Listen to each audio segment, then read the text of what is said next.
Buongiorno, paisans. Welcome back to Calcio Culture. If this is your first time tuning in, this is going to be a sick episode. Ton of news this week. Champions League kicked off. Ton of exciting stuff. We're going to break it all down today. But as always, this is Vos, joined by my co-hosts. We got the whole team here. Logs is back from a little Birthday siesta. hiatus. Logs, Motts, we're back here. Champions League still happening. We got more games tomorrow. Insane. We got 3 days of Champions League a week now. Big episode coming up. Good to be back, Paisan. Sorry to be missing the last 2 sods. Monday I was a little banged up. They don't the hangovers don't go away like they used to once you turn 27. I'll give you that much. So happy to be back. Happy to be back in the pod, and huge weekend coming up. We got a lot to talk about.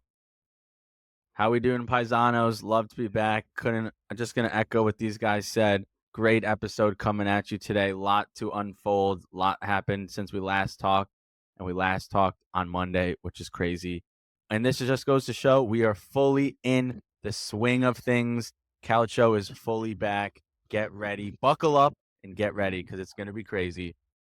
Buckle up is right. And because we have so much going on today, we're doing a new intro segment. It's not quick shouts. It's extremely quick shouts. We've only got 3 of them. First one, quick shouts. Quick shouts. Quick, very quick, extremely quick. Shout out on YouTube, a couple Paisanos commenting on our YouTube, which we really love. At Sandeater4. I love that name. It's hilarious. And I think I don't know if it's IGY or Iggy Prince TV. Thank you guys for the comments. We really appreciate it. If there's ever anything you want us to talk about, just comment, shoot us a note, email us. I don't give a shit how you get in touch with us. Just get in touch with us. We're on everything. And any feedback we can get, we are more than happy to accommodate. This was really positive stuff.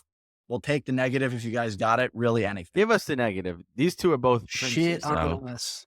these two are both princes. Maybe Iggy or IGY could he be the prince that was promised? The Zora High? Could he be? Definitely not. He could be.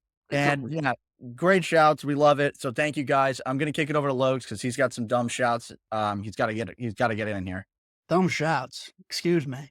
Anyways, great show coming in hot. Something we look forward to every year. New rendition of FIFA. I guess it's Not FIFA. EAFC now. EAFC 25 is coming out in a couple of days. Discount code Calcio Culture FC will get you 25% off absolutely fucking nothing. But what they did release is the soundtrack to the game, and that shit is fucking fire every single time they launch that shit. Still to this day, Dreaming by Small Pools Chainsmokers remix. Best song on the FIFA soundtrack to this day. Yeah, I told myself I'm not gonna get it this year because it wasn't the best game last year. However, they did release a new feature of the game where it's like 5v5. Yeah. So if you have like 5 boys and it's like a smaller pitch, that seems sick. And I know Vos plays a little bit with us. Logs, you're in the chat, but you never play. We do have a pro clubs team that we run, me and my cousins, called the Dylan brand. And we run shit. So might have to get it. We'll see. I try to stay away because I just dump money into Ultimate Team and I stink. But yeah. We'll see if I get it or not. I'm going to be getting it. I'm going to be on Dylan brand. I'm going to be dumping money into Ultimate Team. I'm there. We have to be there. We got a podcast doing this. It's important. It's important. Commit from Vos there. You got to be present. Got to be present. It is a good way to kind of know who's in form, although FIFA kind of gyp the stats or kind of make some guys overpowered. But is a way to at least know what's going on. Yeah, for sure.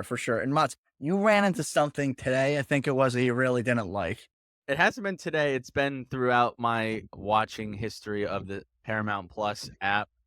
Logan is going to rebuttal this, I think, but I can tell you from experience, doesn't have this feature. When you're watching either Serie A game, Champions League game, European League game, when it's not a rerun, when it's the first time, you cannot kind of swipe out of the app and make the screen smaller, and so you can still use your phone and text people.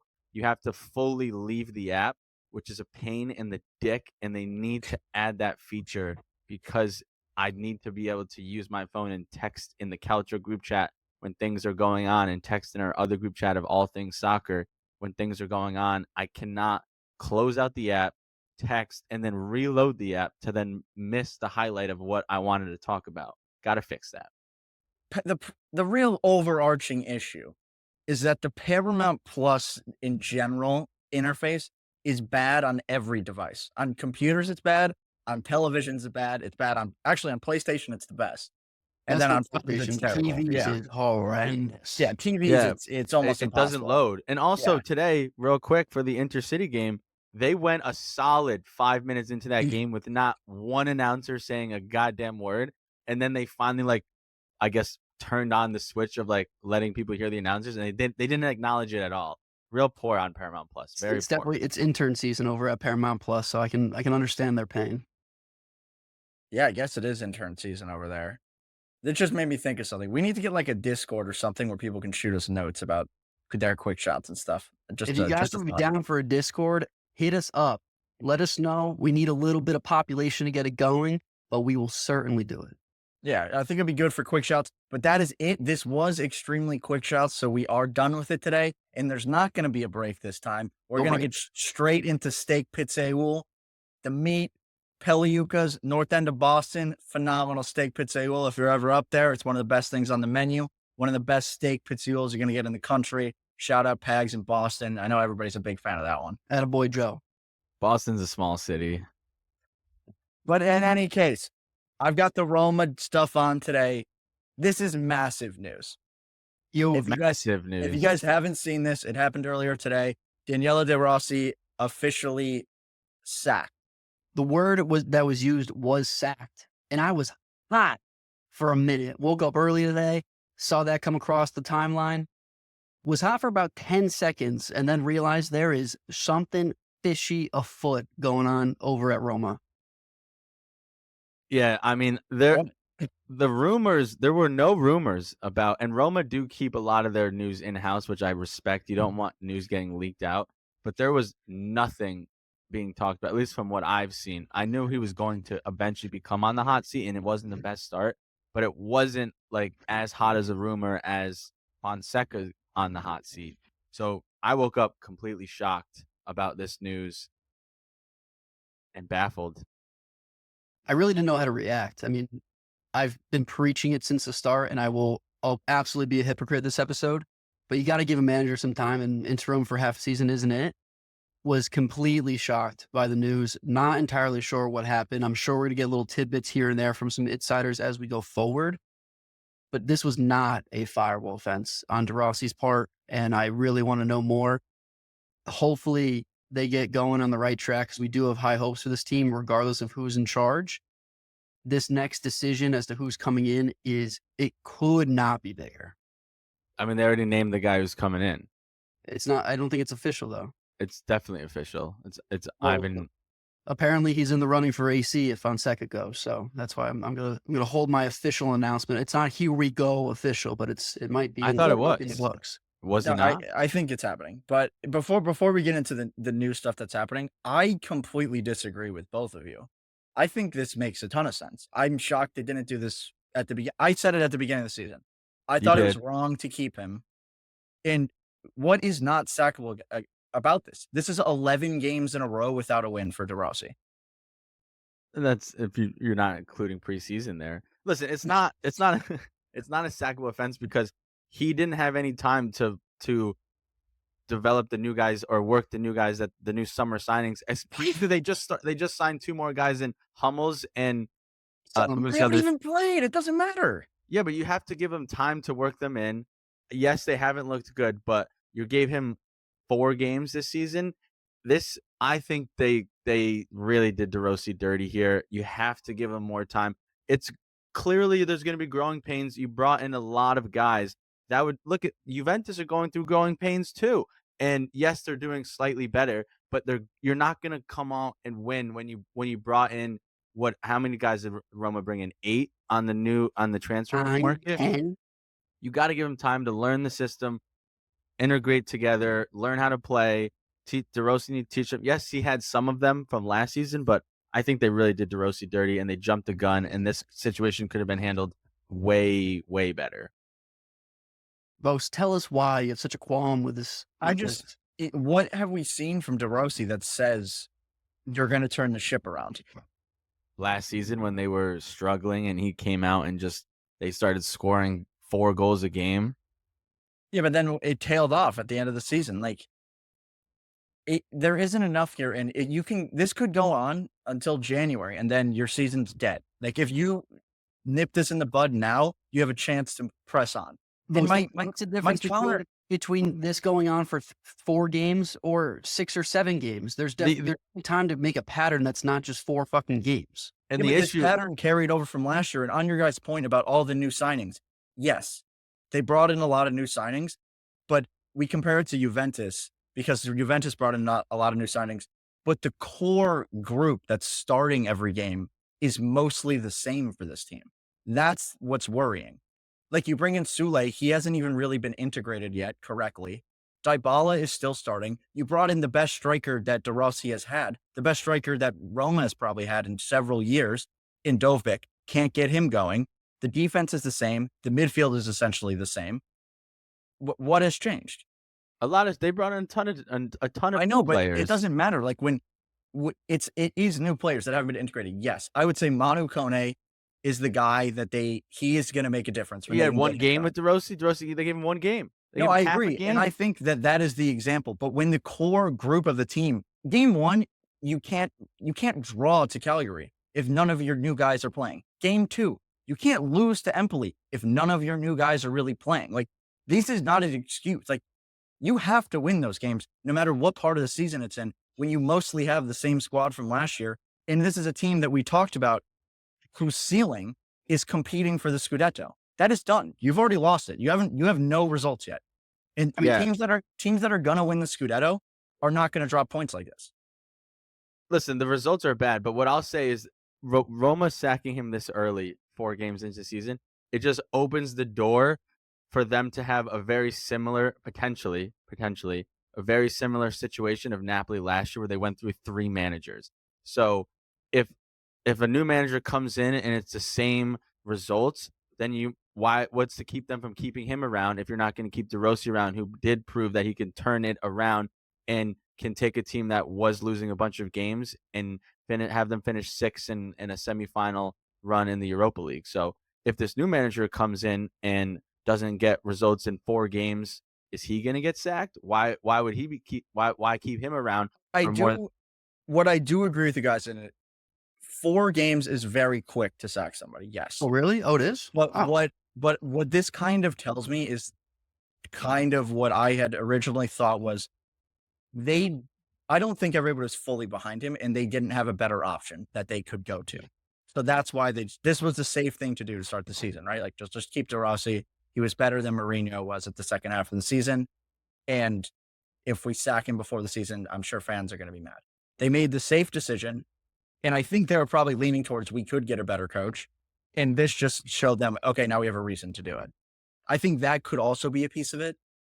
I have my doubts that this was any bit attributed to the performances as of late, because again, no matter who you're talking about, aside from somebody up in Milan, 4 games is so short. And okay, he was the interim coach last season. I think it's a completely different squad type here that he's able to use. Again, spent millions and millions and millions and millions of euros buying 10 plus players to revamp this squad.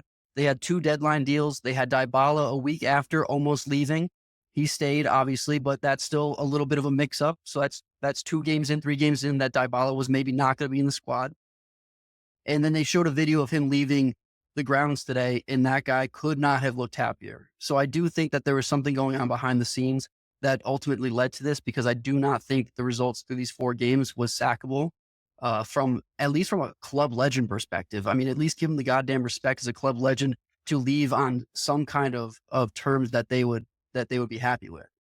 Have some goddamn respect, folks. It's a business. This is a agree with business. The club legend part. That's the one part. I completely disagree with the club legend stuff. I don't give a shit about that. It is a business. And when your time is over, it's over. You can still be revered as a legend, but when you are a player, when you are a coach, you are strictly judged by what you can do for me right now, and nothing else matters. Yeah, but his time shouldn't have been over. It's 4 games into the season. Yep. I mean, that's where we're going to disagree, because I'm doing carryover from last year. What I'll say is what I want to know, and I think this maybe could have played a big factor into the sacking of the 4 games. And if this wasn't the case and they still sacked him 4 games in, this just would go to show that Roma has a lot of shit to figure out. And what I'm going to say is if De Rossi played a big factor and was like, I want Sule and I want Dovbyk and you get me these guys and you saw what I did before, I can do this with them, then Roma got him his players that he asked for and he didn't produce. But if Roma and whoever their sporting director is just went out there and bought Sule without kind of talking with De Rossi, bought Dovbyk, made these big splashes when didn't kind of confer with the coach and be like, how are these guys going to play? Because buying Sule and having Dybala, they're very similar players, right? Buying Dovbyk when you have Sule and Dybala who aren't necessarily guys that want to cross it. They're guys that want to cut in and score themselves. Dovbyk's a guy who needs service. It's like, why did you buy all these players without really making it make sense? So if De Rossi was the one leading the charge of those buys, maybe it makes more sense to sack him this early. But if it wasn't him and the sporting director was like, these are the guys I got, I spent $100 million, you got to make it work. And De Rossi wasn't like, I want these guys. That's even worse. That's Roma needing to figure out their shit in terms of you got to get on the sporting director and the coach and the manager need to be on the same page at all times. Last thing I'll say here, and I just don't think I'll ever get through Vos' stubborn fucking skull. Arteta went 0 for 9 possible points to start a season in the Prem for Arsenal. Was he sacked? Should he have been sacked, Vos? Would you have sacked Arteta in that situation? I don't think so. And look what happened. That's all I'll say.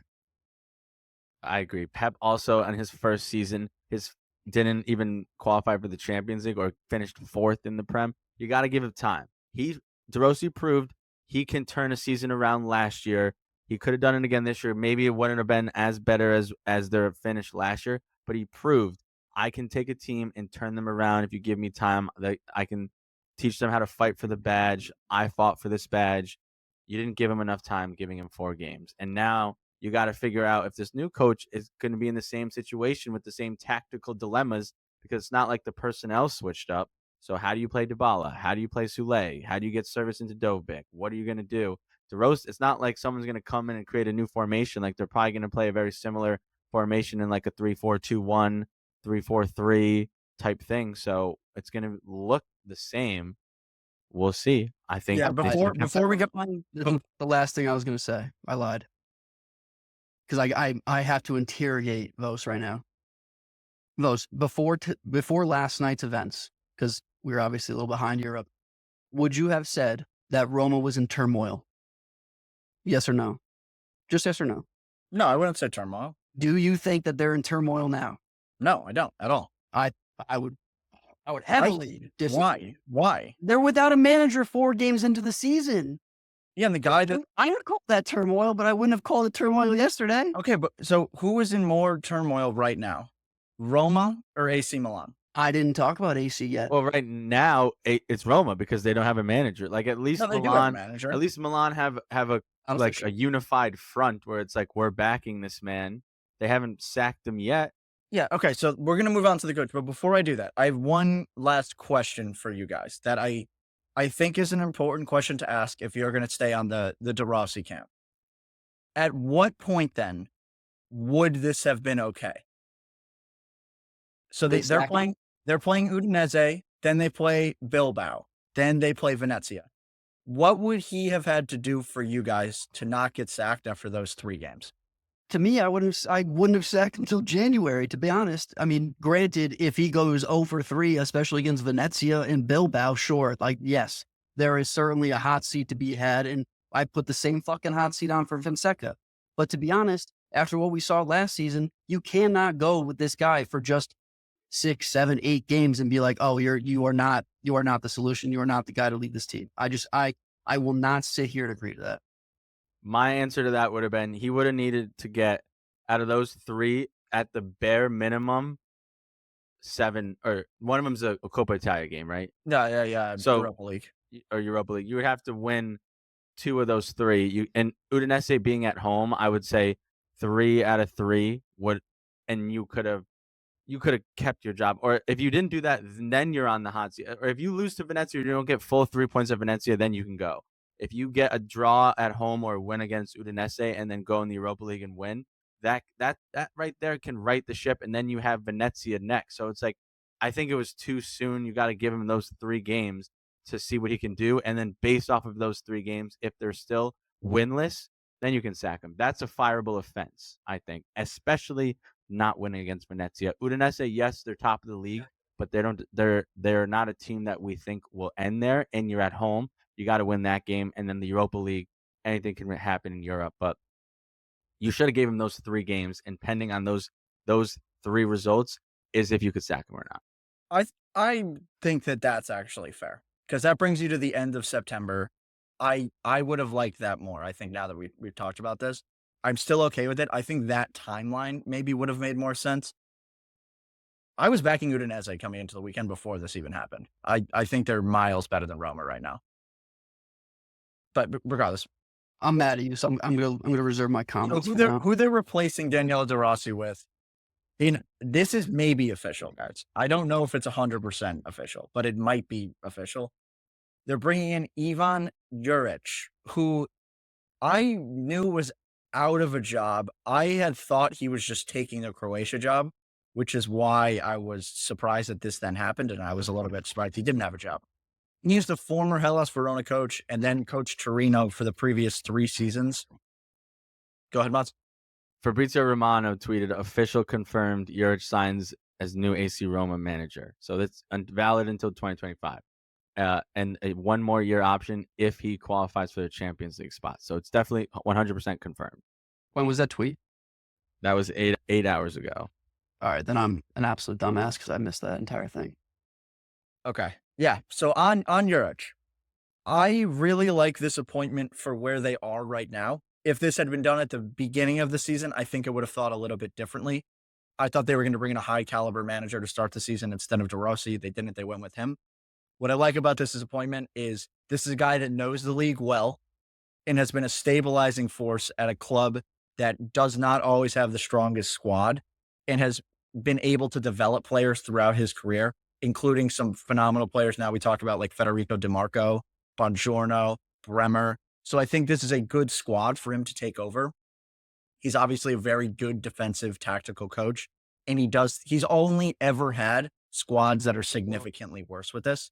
But this is a guy that knows the league, gonna get his ideas across very quickly because we've never seen him not do that, and should stabilize this ship very quickly, in my mind. What I am unsure about is he's never managed a super club, and I would consider Roma a super club at this point. What I think is going in his favor is he doesn't have to deal with the transfer market.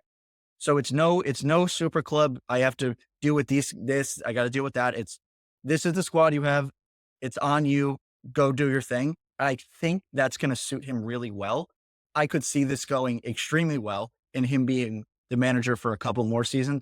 I could see him then being what his Torino was. Mid-table team, very solid, not really ever looking like they're going to be horrible, but never being phenomenal.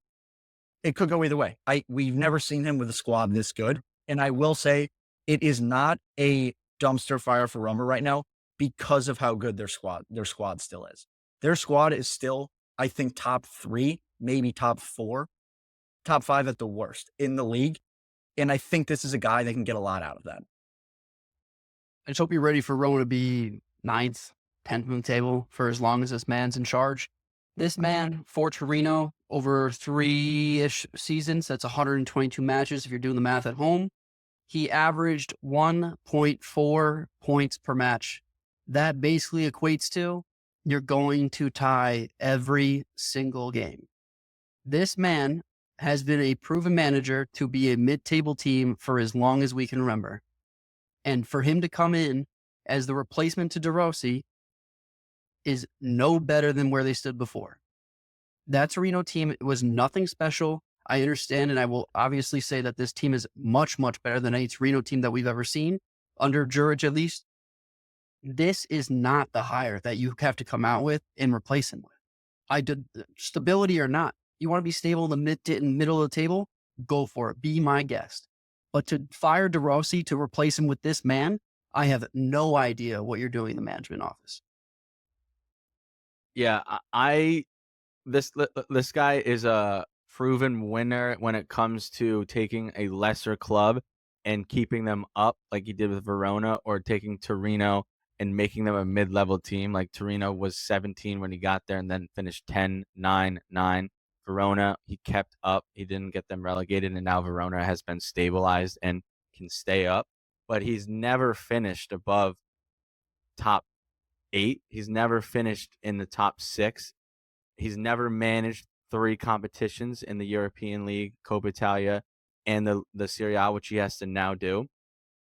And last season, yes, he can stabilize a team in terms of their defense. He only allowed 36 goals last season with Torino, but Roma didn't need that. Roma already had their defense figured out. They weren't letting goals in. They needed goals to score. And De Rossi is a guy who plays attacking football and can get passages of play. I know it hasn't happened yet this season, but Juric isn't a guy that's like, let's go all out and attack. They scored 36 goals last season. They've led in 36, but they only scored 36. So it's not like he's going to come in and have Roma firing on all cylinders, looking like old or last season's De Rossi team scoring 4 goals, 3 goals a game. He's going to be right where De Rossi was, trying to, or not letting in a lot of goals, but still not being able to score that much. And then you add that third game or that third competition in Europe, we've never seen him manage that. So I think it could go pretty poorly with disappointing. I could be wrong. Hopefully I am wrong because I do like this Roma squad.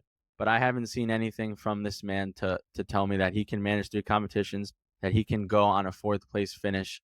Yes, these guys are better than, or this team is obviously better than every team he's managed. But you look at Torino now. They're fine without him. They're probably better without him the way that they're playing. They're playing more attacking. They're scoring goals. So they haven't missed him at all. So I don't know. There was nobody else. There's nobody else out there that they can go to. That I think is part of it. There isn't really anybody else. So why fire him? Why fire him? I think Juric is a much better coach than De Rossi. Very simply.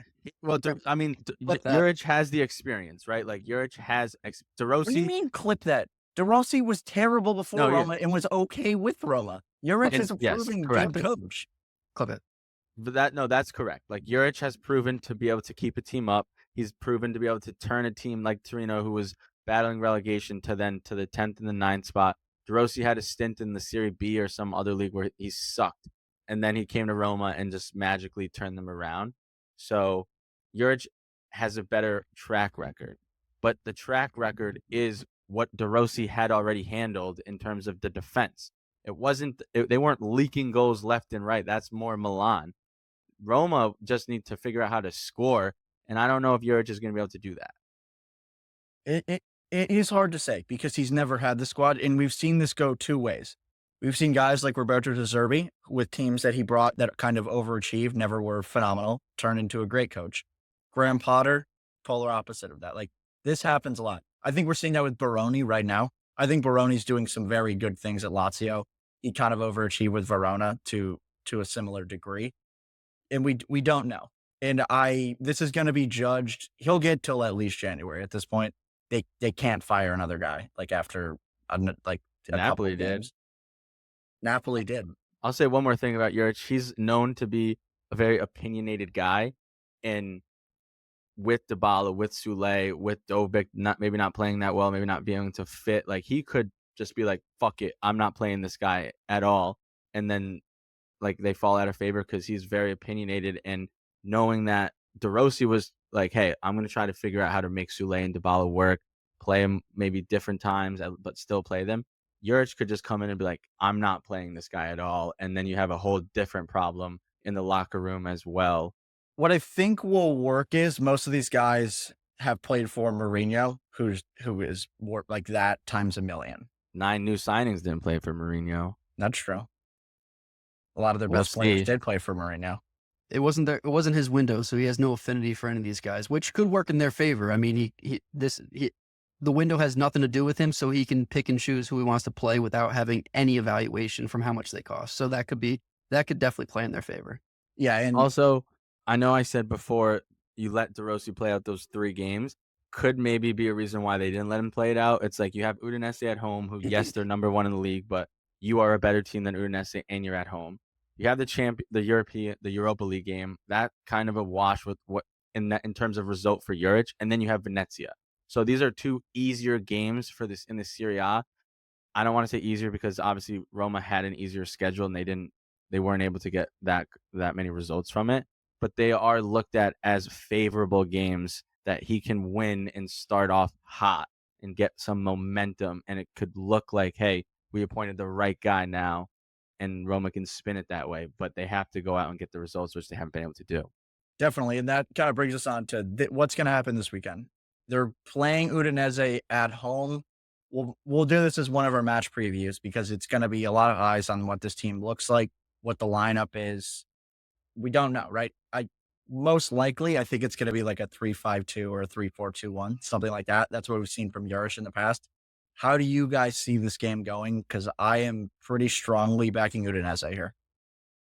I mean, the Udinese has the momentum clearly. They've been playing unbelievably well, although I think Parma should have held stronger than they did over the weekend. But typically you look at a team and, you get the manager bump. I don't think that the manager bump applies here. I think that they're going to be a little discombobulated. 4 days, 3 days is not enough time to adjust to a new system. This is going to be the days of Pioli ball where you let your guys do the things that they want to do. And hopefully that plays out for them. It should, because they are the better squad on paper. But the way that Udinese is playing and Florian Thauvin might be team of the season in the midfield for Udinese, I can definitely see Udinese staying top of the table after this weekend, especially considering everything that we just talked about. Yeah, it's gonna be a tough game. What I've noticed, the trend typically is lately, it's tough for Italian teams right now this season to go on the road and get all 3 points. Very few teams have been able to do that this season. Roma have the more talent. Udinese is probably playing better as a team. I could probably see very, very similar result as if De Rossi wasn't there. 1-1 draw, 1-0 loss. It's gonna be tough. The only thing is Udinese is scoring goals. That's why they're winning games, is because they are scoring a lot of goals. They're scoring like three goals a game. Roma aren't doing that, and I don't think Juric is gonna come in and all of a sudden they're gonna score 3 goals. So it'll be a tough game for them. They have the pound for pound. Obviously, they're the better team. I genuinely have no idea what's gonna happen in this game. I have no fucking clue. We got to guess. We're doing score lines for the match previews. So I'd love to see Roma win and right the ship. I don't think it happens though, and I think Udinese win 2-1 or 2-0. I'm in the same boat.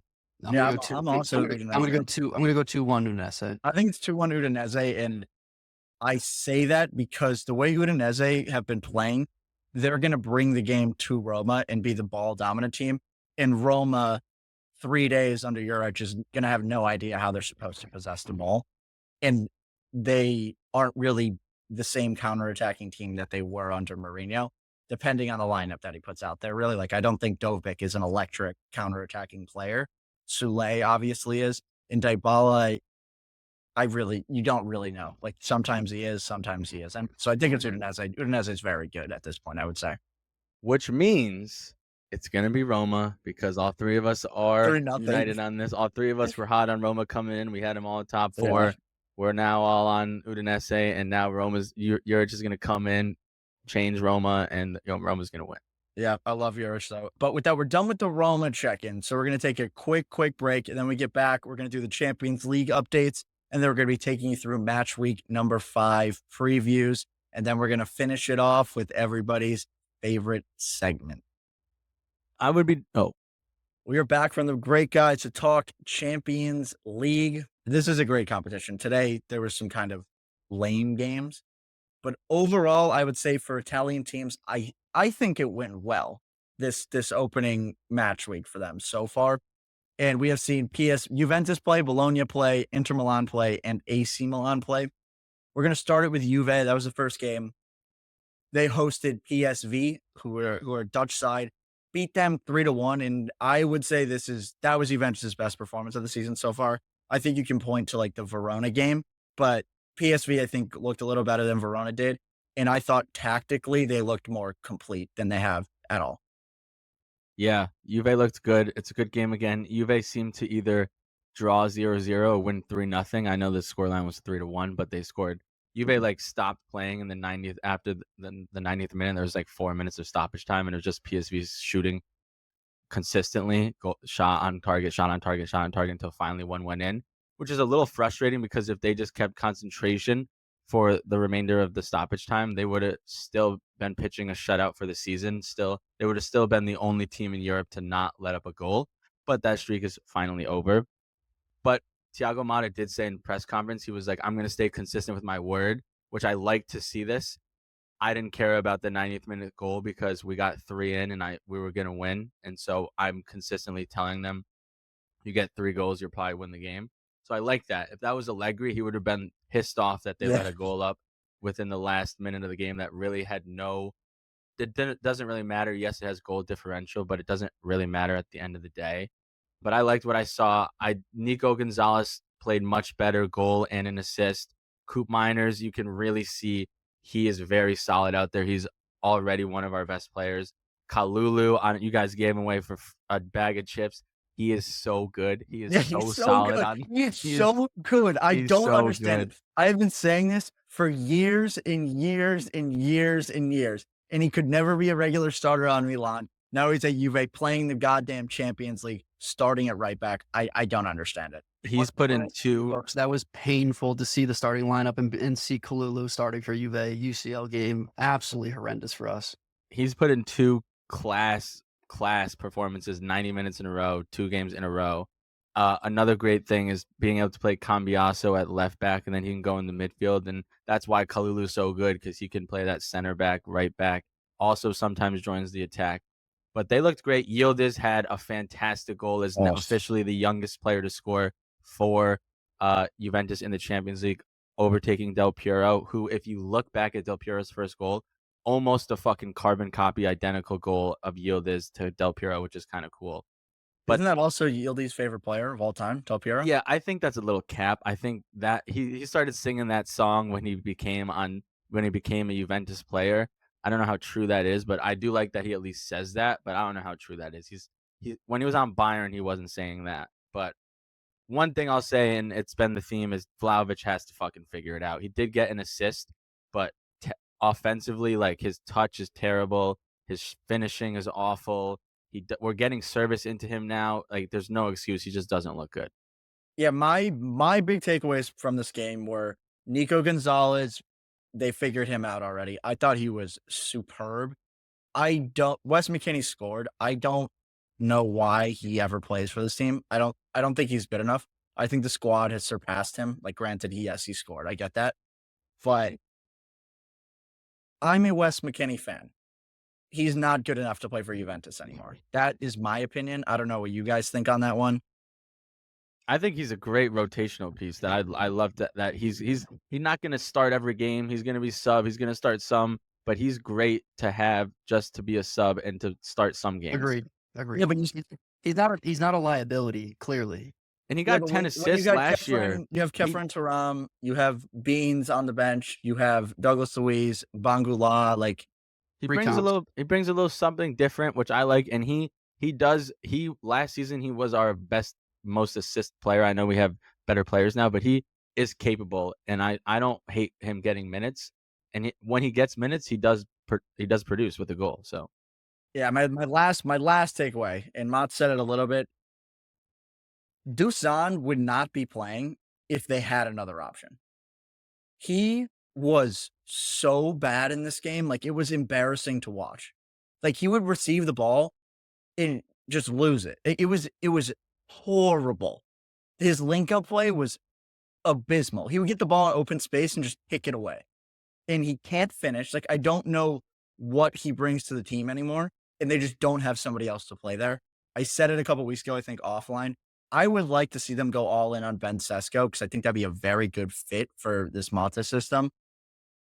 But, like, it is bad now to the point of, like, I get why they don't want to play Nico Gonzalez there all the time, because that's still, like, not really his role. And it's just kind of like an empty space on the field now that Dusan just stands in and, like, once in a while bombs forward and fucks something up. My 2 biggest things here, aside from the fact that Vlahovic maybe sucks, is on the list. That's a good one. That is a good shout. I think he is on the list. I'll leave it to Logs. Logs, you got to make that decision if he's on the list. As the keeper of the list, Dusan's not going to be on it just yet, but definitely a contender. He's applied. He's applied for the list. We'll see if we accept his application. But my two biggest things here are off the back of the fact that Dusan played horrifically. This Juve team doesn't need him to score to win. That's And true. I know a lot of people out there are going to be like, well, they played PSV. Go look at the table for Eredivisie. PSV is top of the table 5-0. Yeah, PSV is a very good team. That And that can't be understated. They're actually a very good team. Eredivisie is not so much the cupcake league just because it's not in the top 5. I would argue that some years they're definitely better than Ligue 1. I would make the argument. In any case, it was phenomenal to see that the scoring comes from all different places on the field. They came from the left side. It came from the right side. It comes from the midfield. Yildiz, that was my second thing, is that Yildiz is officially fucking here. Yeah. We were a little bit timid about giving that guy the 10 at the beginning of the season. This man has arrived. That goal was an absolute screamer. That was quality. That was confident. You're not getting that out of a guy that's going to be timid and doesn't know what his spot is. This man has arrived. Very happy to see him come to form there. And I think to the point of Wes McKinney, yes, they bought an entirely new midfield. I think that they definitely need him as a rotational player, as a rotational piece. It was great that he can just come in, be serviceable against some lower level. I just got off the back of saying PSV is not that bad, but in any case, lower level Champions League games. I mean, he's not a liability. He knows the way the team plays to a certain extent. Obviously, Motts new. I'm here for McKinney to be on the squad. He doesn't need to start, but I'm here for it. Fair point. But that wraps up Juve. The other game happened today. Shakhtar came to Bologna. 0-0. More of the same from Italiano. Yeah, we don't need to talk about this much. Bologna either can't score and then they don't let up a goal, or they let up a goal and can't score. It's just they can't figure it out. Yeah, they can't get out of their own way. And then the other big result today, Inter went to Manchester and tied Manchester City 0-0. This was more of an interesting game. I think it was a good 0-0, like grand scheme of things. This was actually a very good game. There was a lot that got on. I thought City played very well, and I thought Inter played very well. And I think this game probably deserved to be a draw. It should have been 1-1 or 2-2, honestly. There was some bad decision making in the final third on both parts. What I liked about this game from an Inter perspective is showing they can get results in different ways. This is actually the hardest game you're going to play the entire season. You're going to Manchester to play Manchester City there. Like you just played the hardest. This is actually the hardest game you're going to play. Well, I mean, it depends on how they advance in the Champions League and who they draw. It's definitely a tough game. It's definitely the hardest game that they'll play in the opening stages of the Champions League. It definitely. I was listening to the game on the broadcast once Paramount Plus finally figured out their technical difficulties, and the guy was like, "It feels like a quarterfinal, semifinal game." It definitely did. It felt like that. Felt like Inter. It felt like that Champions League final. Inter sitting back and defending and trying to hit on the counterattack. But it was interesting to see the lineup to start because Lautaro not starting, Zielinski also starting this time, so Mkhitaryan wasn't. So, and also Dumfries not starting and Pavard not starting. So Inzaghi didn't go with his main 11 that he usually does. He did rotate it a little bit. And I thought Zielinski played great. I thought Taremi and Thuram together are pretty similar players. Taremi couldn't do much on the counter, which was what Inter was trying to do a lot. So I thought it kind of hurt them. But yeah, I thought Inter was sitting a little too deep. There were some chances that they had on the counter that Thuram didn't pass it, Zielinski didn't pass it, that they could have maybe taken advantage of. But it was a good game overall. Good, compact Inter game. It went the way that you expected. City possessed it. Inter was countering 0-0. Good result for both. My thing here is I do not know what else we as Calcio coverers or Inter Milan can do to have everyone in this world understand how good Barella is. Man of the match in a 0-0 game at Manchester City. I mean, this man does it all. And I don't know why he's not in more conversations for top midfielder, top 3 midfielder, top 5 midfielder, but he is certainly there. And to do it against a very strong, obviously, Manchester City team, come out man of the match and what from paper would look like a boring game, clearly not. This man is here. Everyone needs to understand it. Everyone needs to know who he is. And this man should be known by his face alone at this point. So shouts to Barella, man of the match performance. Well done. But fuck Inter. Jesus. Okay. From an Inzaghi perspective, the squad rotating was interesting. I am sick of watching Darmian play soccer. He makes me want to throw up every time he does anything. He botched maybe the best chance ever by playing a no look back heel 1v1 against Ederson. I don't know why he did it.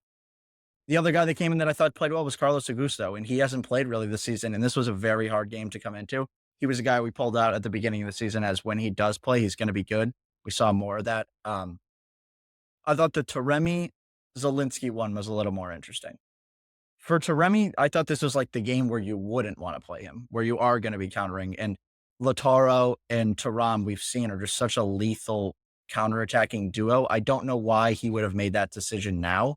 Maybe it's because Lautaro hasn't gotten going, but this would have been the game where he would have, right? Like you want Lautaro in a game like this, and you don't get a ton of these in the Serie A because you're so ball dominant against most of the opposition.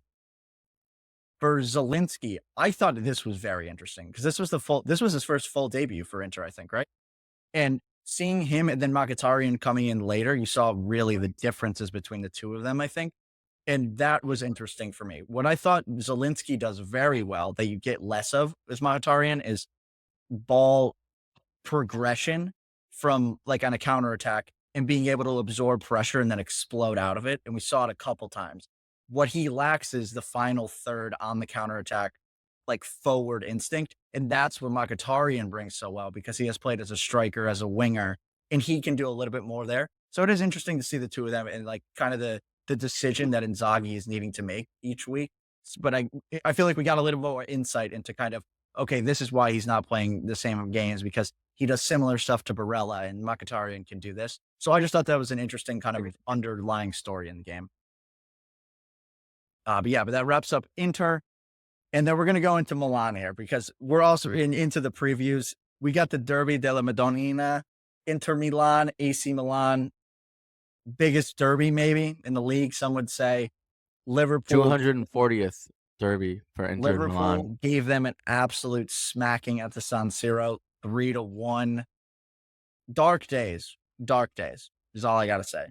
I mean, this was written on the walls. We could have saw this coming. After the game was over, I was like sitting there and on my couch, and I was like, "Why the fuck did I not bet Liverpool minus 2.5?" Like, it was once again, there Calabria going up, and there's acres of, as Michael Richards said, oceans of space. There is no one within 20 yards of the left winger, and Liverpool's wingers are talented. I know, Vos, you're not the biggest fan of Cody Gakpo, but the one thing that he's amazing at is taking the ball from the half field line and getting it to the 18, and you have acres of space. He looked amazing. And it was just the same thing that it's no difference. I did like how Milan kind of did their 4-2-4 pressing without the ball, but eventually you're going to get caught out with your right back high up the pitch, and Cody just ran by him. And I also thought this was the first game that Pavlovic fucking blew. He did not have a good game. Did anybody really have a good game? And I'm going to kick this over to you, Logs, and I think the Liverpool, and just like kind of merge it into like the preview here against Inter Milan. I think the way we need to look at this is, how do you feel right now going into this game? Where are we at with Fonseca? And where are we at with the squad overall? Because I think to Motts' point, the 4-2-4 kind of press I do like, and I like that he's finally pushed Reinders up, but it's still not there yet. Well, Motts, I'm happy that you didn't bet minus 2.5 because you wouldn't have covered. But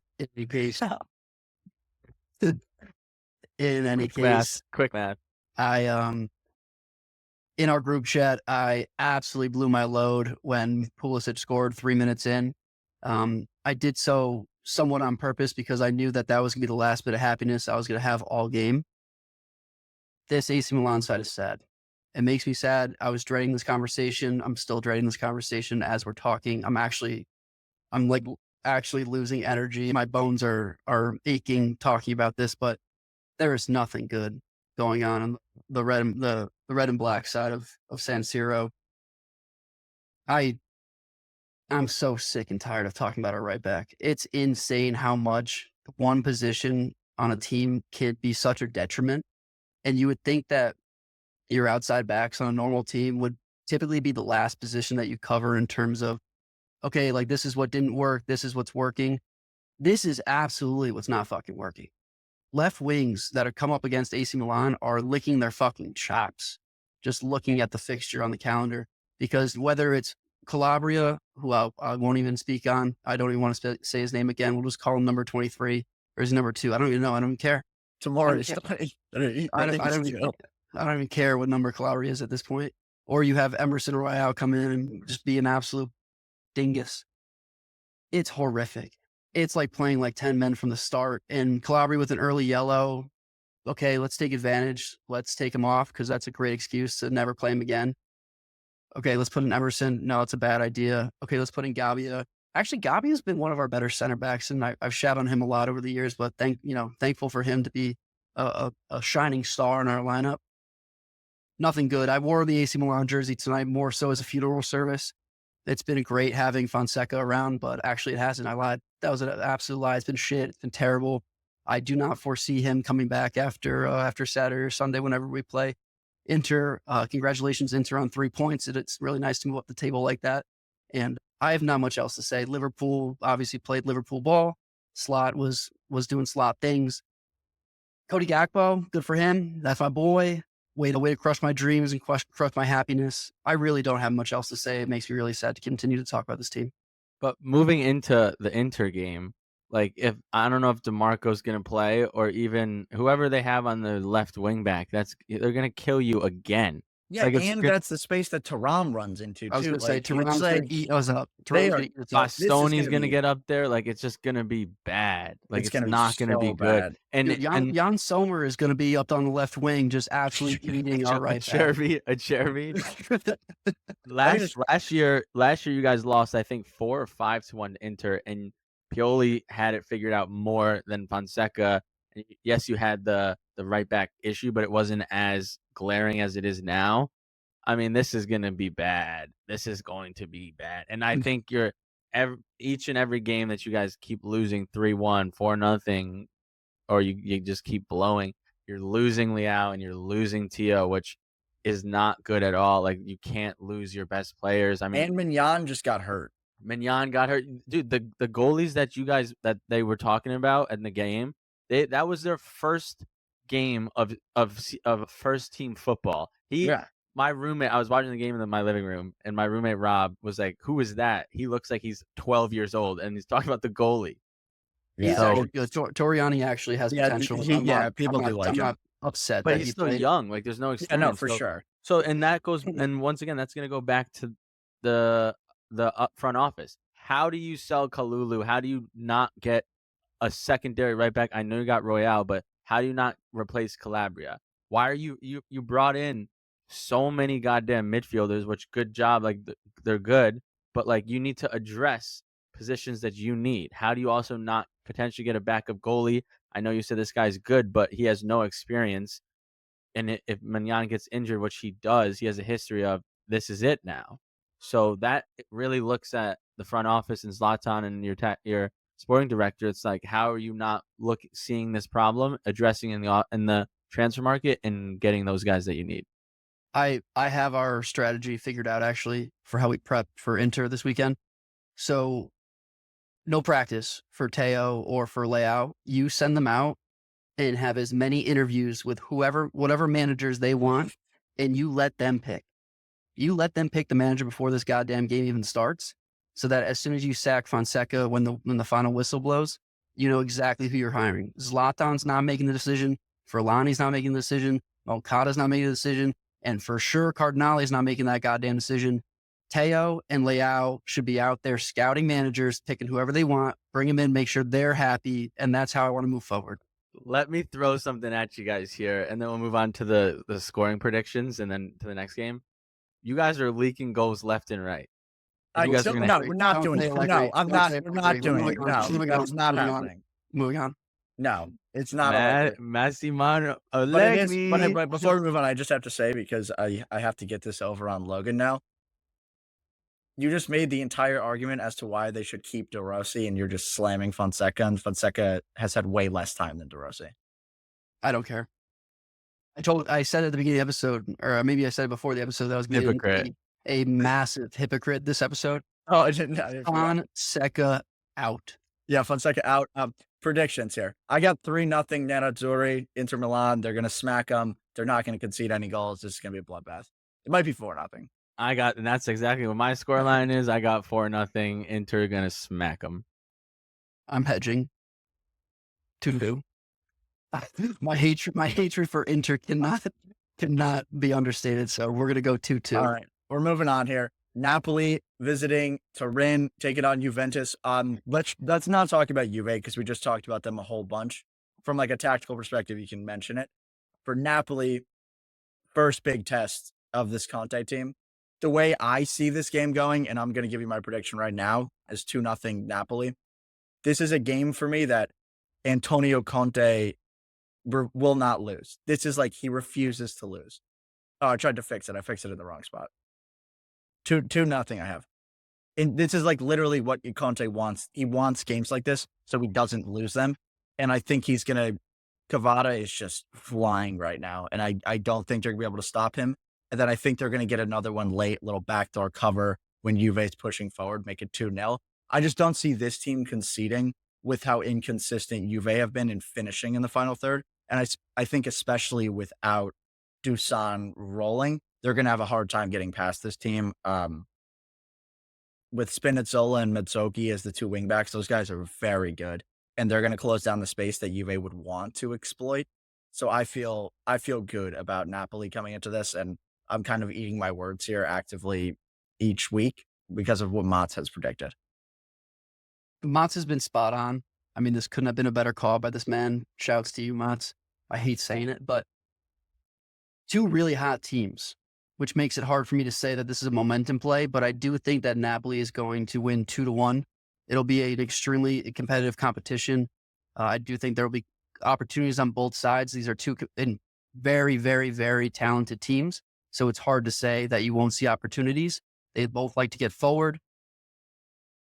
I think the counterattack will hurt Juve a couple of times this game. And obviously, Kvara is going to get it done. Lukaku's been hot under his dad. And so I do think that Napoli pulls this out even on the road in Turin. That's what I was going to... Sorry, Motts, right before you go, and I just want to say one more thing. How I foresee this game going is exactly like the Roma game. The difference being that Napoli is much better offensively already. So that's where my like overarching prediction comes. Where it's just, I don't think there's going to be a lot of chances. I think it's going to be very cagey, and Napoli is going to thrive out of that. But go ahead, Motts. I was going to say, listen, you guys are underestimating how hard it is to go on the road, especially to go win in the Allianz Arena. I know as of late it hasn't been as hard, but with the players that we've brought in, we're bringing it back. And definitely more of a fort than San Siro when it's painted red and black. Yeah, I mean anyone can win there, except for Venezia. Venezia is. You should take you have to rescind your AC Milan fandomship after this episode, Vos. I can't stand it. But going back to the Napoli Juve game, I think that you made some points, Vos, where Lukaku is playing well, and so did Logs. I agree. He's playing real well, and he's great under Conte. Bremer and Gatti are a brick wall back there. I think they can easily man mark him and shut him down. If Kalulu has looked tremendous, we just got to throw multiple guys at Cavada to kind of smother him. He can get frustrated if you do that and kind of chip at his ankles and foul him a lot. He gets frustrated a lot. So I think tactically and defensively, we've been so strong that it's not going to be work out so well for Napoli. And also, Napoli have given up a lot of opportunities. They let 2 goals into Parma. Cagliari should have had a couple of goals. Meret made a bunch of chances. And yes, Dusan's not playing extremely well, but everyone else is. And we either score 3 goals or we scored no goals. And the way that Napoli defend, especially against on that Di Lorenzo side, where we're going to have Yildiz and Coop Miners, they're going to be vulnerable there. I think that with Buongiorno on the other side, they'll lock that side down. But I think we have a stronger defense, a better midfield. The only thing that they're better at us then is their left wing. And so I think with all of that, we'll smother them. We'll have more possession of the ball. We'll take care of business, and we'll win this game 1-2. Logs, what did you have this game at? 1-1. 2-1. Okay, so we got 2 Napoli wins, 1 Juve win. Okay, interesting. I like that we all had some decisions there. Also, forgot to mention, this is the game of the week, Serie A game of the week, Napoli Juventus, Saturday at 12. For all you YouTube subscribers, even if you listen on Spotify, we are going to be live for the first time. Me and Logs watching it from my apartment, live on YouTube. Come join us. Come watch along with me and Logs. We'll be having good conversations, good footy. Yes, sir. So yeah, come join us. This is also the Motts Derby. Yes, and that's why I But can't he have like- I we can't like have my Juve, yeah. Gumar winning my Yeah, main no, for squad. sure. For I sure. love Big game. Napoli, but I'm Yeah. Juventus through and through. I don't want the Paisanos to get it twisted. Napoli is my Gumar. I will never ever. I will never put them above. No, I will Juventus. emphasize that. I will sporadically, randomly throughout the week get texts from Motts just saying how much he fucking loves Juventus. So I can confirm that he loves that team. But that wraps up our previews. We're just gonna run through the other games that are happening this weekend. Empoli at Cagliari. Oh my God, don't watch that game. It's gonna be terrible. Torino at Verona. If you have time, watch this one. I think this could be very interesting. Tough matchup for Torino to go to Verona at this point. That's a Verona team that's pretty good at home now, minus the Juve game. Genoa at Venezia. I would like to see Genoa get on the board here, get a win at Venezia. Although Venezia have been solid defensively at home. They are the punching bag at the Liga, and they just conceded 4 goals. They're leaky as fuck, so we'll see. Parma at Lecce. The people in Vegas like Lecce in this game, and I Crazy. love Parma in this game, so I don't know about this one. I'm backing Parma to win it. I would love to see that happen. I want Parma to win the league at this point. I love them. Not going to happen, but I just Parma's a good bet. Is basically what you're saying. Plus 220, great bet. Yeah. Bologna's visiting Monza. At some point, Bologna will win a game. So you got to pick when you're going to bet Bologna to win. I think it's got to be a home game.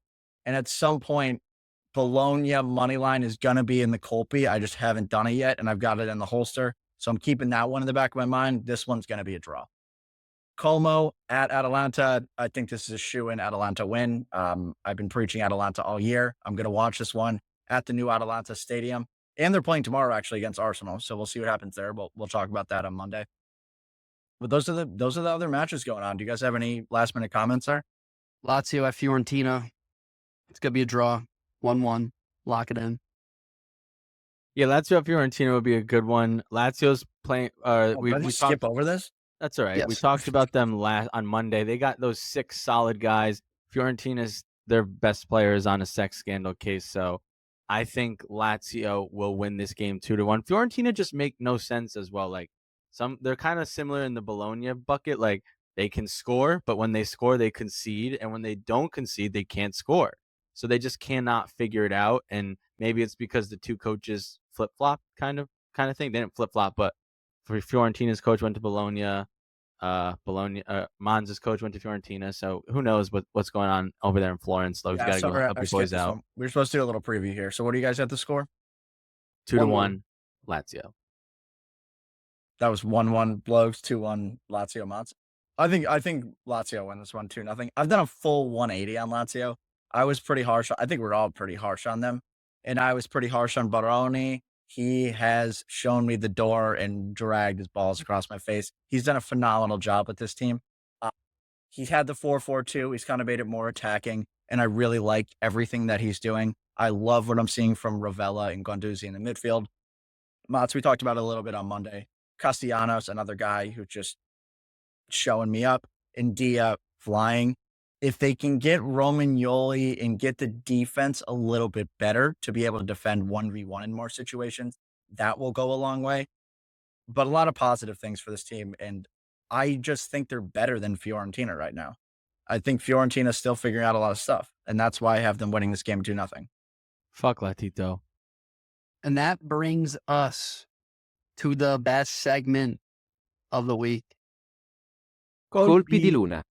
Colpi di Luna. Motts said it over the little thing there. Hang on. Colpi di Luna. Colpi di Luna. Colpi di Luna. Yes, sir. Colpi di Luna's back. All right. Tough week last week, boys. Can we get it done this week? Obviously, we get it done every week. Well, We're here to this- make people. We don't money. get it done every week. We are here to I make people money. do. Hey, I follow it every week. I go all singles. I go parlay. I go round robin. I put as much money on the Culpi every week as you possibly fucking can. So I'm the biggest supporter you'll ever find. All right, so you start it then. Because you're on a 2-game losing streak. Yeah. But I I'm am not as this well. time because I'm hot. I'm hot this week from UCL. I'm rolling into the weekend with a bunch of funds, and they're all going on the Culpi. Listen, over 2.5 Napoli Juve. I just said it. Vos obviously disagrees, but he's still going to bet the Culpi. I think there's going to be a bunch of chances here. They're going to put some away. Again, 3 goals. I'm only thinking 3 goals, but that's still over 2.5. That still covers for all you math whizzes at home. 2.5 is going to get it done. I don't know how much I love that. Juve, No, I don't they've either. Juve's let 1 goal in And like 5 how many games, shots 4 even? games. Like 2. Yeah, but they also sometimes struggle to score. But I have it too. I predicted 2.5. 1. Yeah, but we're riding it. I predicted 1 to 2, so I got 3 goals. So I don't necessarily love that leg, but I love it, Logan, because I don't love it. Well, I don't love Vos's leg, but Vos, what do you got this weekend? Hang on. Motts, you go, because I forgot to give us the odds on Logan's pick here, and I got to add it really quick. My pick. It's minus 110. Okay, Logs has over 2.5. Napoli against Juve, minus 110. 110. Motts, go ahead. Same game. My pick, same game. Got the Gumar. Got my side chick versus my main chick. We're obviously going my main chick. This is my wife. This is my old lady. Play on words there. Juventus, the old lady. Nice. We got Juventus money line at home. They're gonna get it done. I love Napoli to compete for the Scudetto. Not this game. They take a little bit of a bump in the road in the Allianz. Thiago Motta were hot off that 3-1 victory against PSV in the Champions League. Juventus money line. You heard it here first. Plus 120. Yes, sir. And Vos, last leg. What do I you would got? say these guys aren't even my Gumar anymore. They're just my other family that nobody knows about in Bergamo. That would be your Gumar. No. I got a family with them. This is I You think got I'm a kids. full-on supporter at this point. I He's got love kids this team. and a dog. Yeah, you're not an AC Milan fan. I You're think wearing a I'm Roma. a You're wearing a fanatic. Roma sweatshirt. You got Atalanta's your bet every week. You shit on AC Milan every week. Yeah. Okay. So I said it last week. Atalanta is going to be my default pick unless something crazy happens. I did it this season. Napoli won the Scudetto. I feel good about it. I've got Atalanta minus 1.5 at home against Como. I've been dogging Como the whole season. You guys are starting to dog Como now. Atalanta's at home. They've been creating a million chances a game. Lookman, this is Lookman's first Serie A game. He's going to be ripping, ready to get out there. Didn't What? Lookman play last game? No, that was in the. Oh no, it wasn't in the last game. I'm sorry. I was thinking that was Europe's got me all screwed up. Lookman is flying, and I just see a million goals going in here. Like they're going to create the chances. Como is not very good. Minus 1.5 should be a lock. We got it at plus 116, which brings the whole Culpi to plus 713. That's plus 713. Pretty big one. Last week was massive. It was like plus 832 or something like that. 847. So we 847. walked it Plus, back a little bit. yeah. Walked it back. If you That really mean- want a big one, add in the kicker, the Paisan kicker here. Can you bet next, this anywhere? I don't know if you could bet this, but next manager to be sacked, Fonseca minus 450. I don't even know if it's minus 450. It could be that because it's very, very likely, but add Minus that in. 450 is a lot. It's got to be better. Like minus 180. Who's getting This is a sacked classic 180. No, dude, he's on the hot seat. Minus 140.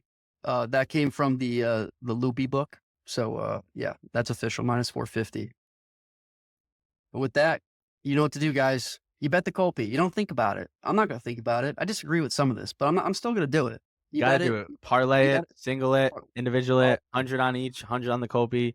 So you're betting Make some- $400. Make And some we are missing one thing. We need a Paisan leg. You guys know where we post it. When you see it, give us your shout. We need it on there. I want to bet the Culpi so bad. I got it up here, but I'm waiting for the Paisan leg so I can do it. But we'll get it up there ASAP, guys, and we need you to tell us. As always, we love any feedback you have, any comments, anything you want us to talk about. Just reach out. Logs, tell them where. Paisans, you know the deal. You can find us literally anywhere you want. We're on Instagram, X, Twitter, however you want to call it. Elon Musk has us on there. We're on TikTok and YouTube. You'll see us on YouTube live on Saturday, come noon Eastern time, live from Motts' apartment. And you can listen to us just as you are on Spotify and Apple Pods. Motts, take us away. We're excited to see you guys 12 o'clock on Saturday for the live against Napoli Juventus. I'll take you on tour of my apartment, although it's pretty small, so it's not impressive. But with that, another episode of Calcio Culture is in the books. Do not be a gagoots in Forza Calcio Culture.